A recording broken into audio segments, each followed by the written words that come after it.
శ్రీ గణేశాయ నమః.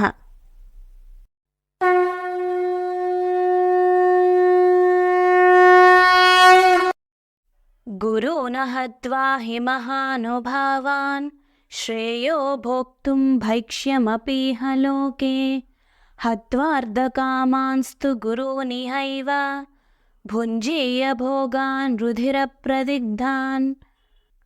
భావం: పూజింపదగ్గవారు అయిన తాతగారిని గురువులను చంపడం కన్నా, పాపం మూటగట్టుకుని నరకానికి పోవడం కన్నా 4 ఇళ్ళు భిక్ష అడుక్కొని జీవించడం మంచిది. ఈ లోకంలో అంతకన్నా శ్రేయస్సు మరొకటి లేదు. తాతలను, తండ్రులను, గురువులను, బంధువులను, స్నేహితులను చంపి వారి రక్తంతో తడిసిన రాజ్యభోగములు అనుభవించడం కన్నా పవిత్రమైన భిక్షాన్నము మేలు కదా. కృష్ణ, యుద్ధం చేస్తే తుదకు నాకు దక్కేది రక్తపు కూడు మాత్రమే, భస్మసింహాసనము మాత్రమే. నా అన్నవాళ్ళు ఎవరూ లేకుండా ఈ శ్మశానాన్ని ఎలా పరిపాలించమంటావు? ఈ రక్తసిక్తమైన రాజ్యసుఖాలు ఎలా అనుభవించమంటావు? దీనికన్నా 4 ఇళ్ళు భిక్షాటన చేసి జీవించడం మేలు అని అన్నాడు అర్జునుడు.